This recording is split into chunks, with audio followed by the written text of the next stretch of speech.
when I changed emotionally, when I changed personally, I sort of opened myself up a little bit to cosmopolitanism, realised that nationalism wasn't the be-all and end-all of human existence. It was a long personal change that just encouraged me to open myself up a little bit more to cosmopolitanism.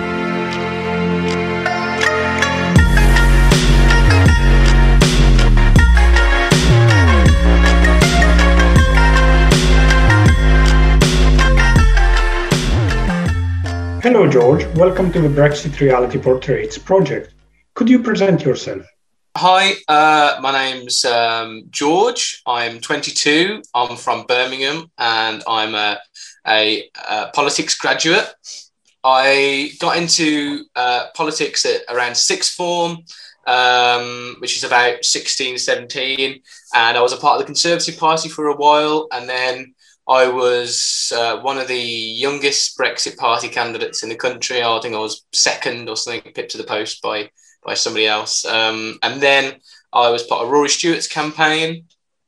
And now I'm living in Yorkshire, and I've completely changed politically. So, yeah. What part did Europe play in your involvement in politics? Europe has always been sort of an important issue for me. And I've always been really interested in the sort of cultural and political relationship that Britain has with the European continent. I've always been quite critical of the European Union, even now, despite having changed. But I got into politics because I wanted to learn more, put my views across on the European issue, meet new people and talk to new people about the European issue. So, as I say, it's always been a really important thing for me. What did you think of the EU back then? What three words would you pick? If I was to pick three words, I think distant, globalist, inscrutable. Let's move to your academic research. What was an important moment in your relationship with the EU issue? What were the outcomes of your research? At university, my dissertation was studying the results of the sort of white working class vote in the English Midlands, which is where I'm from. And what I found out was sort of what everyone had always assumed, but it was nice just to sort of get it sort of in writing, because I found out that how people voted, what the whole thing was about, I thought was about a long battle that white working class people had been having with politicians and sort of globalist capitalism since before Blair. It was about identity, it was about globalism, it was about immigration, especially. It was about ethnicity, it was about class. Definitely, identity is the biggest part of it. But I found out that what it wasn't really about was actually about the European continent, European culture, European people.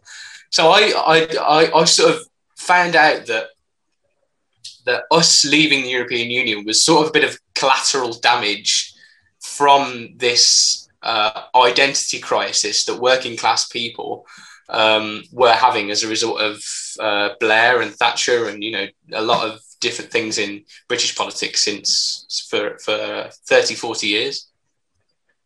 What's an interesting story about the Brexit campaign? Well, when I was part of the Brexit Party, we went to this sort of big rally in Telford, and it was the West Midlands rally, and that was in Telford. That was in like Shropshire. It's a small town, and then so I turned up about it like quite early, and the main event wasn't until 6 or something. And so I went for a few pints, went for a few beers, which is what we do in England, when we have like a few hours to kill. So I came back, I came back a little bit, spaced, a little bit buzzed. And we were sort of sat in this enormous room we sat in this enormous room with about 1,000 people, this concert venue, and we were watching these speeches, all these different politicians, and they asked us to get on the stage. And I remember briefly, Nigel Farage was talking on the stage there, and as he was sort of looking around, and he said, "All our great candidates," and he gave me a little bit of eye contact for a second, and in that moment, I sort of went, "Where the hell am I?" I was like, "Oh my God, like, what is going on? Where am I? This is so surreal. What am I doing on this stage?" But I think the Brexit Party, it was all, I generally had a good time in the Brexit Party. It was all, salty earth, working class people. But yeah, that was definitely a bit of a wake up moment for me, I think. What are your personal and emotional views on Europe today? I think as I've had a more personal and emotional change in myself in the past year, I think my views in general have changed, but especially my views on Europe have changed. So I think when I changed emotionally, when I changed personally, I sort of opened myself up a little bit to cosmopolitanism, sort of lost the small town vibe, the small town opinions, and sort of realized that nationalism wasn't the be all and end all of human existence. And when that happened, you sort of do open yourself up a little bit more to sort of this cosmopolitanism, more to appreciating Europe. So I think that's why I changed politically. It wasn't an ostensible, overnight, okay, I'm pro-European Union now. It was a long personal change that just sort of encouraged me to open myself up a little bit more to cosmopolitanism. What's your analysis of the Brexit process today?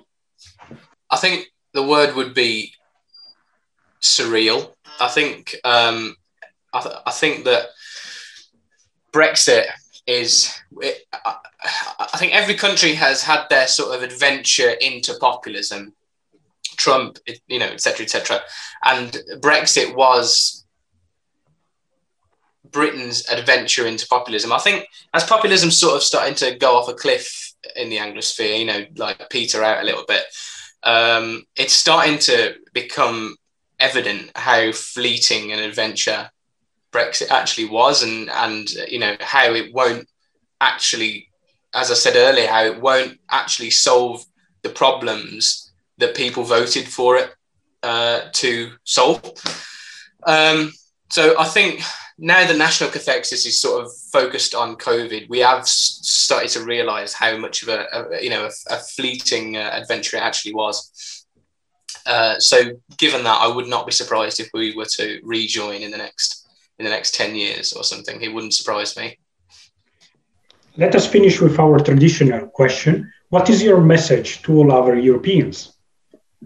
I'd say please try not to discount Britain as a part of the European civilization or as part of the European community.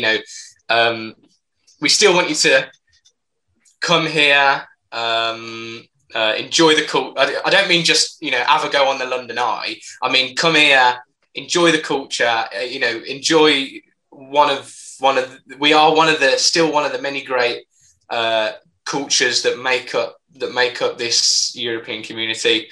But try to appreciate us as that, and come here, enjoy. But incidentally, do have a go on the London Eye, because it it is good. So yeah, that's what I'd say. Thank you very much, George, and thank you for taking part in the Brexit Reality Portraits project. Thank you so much.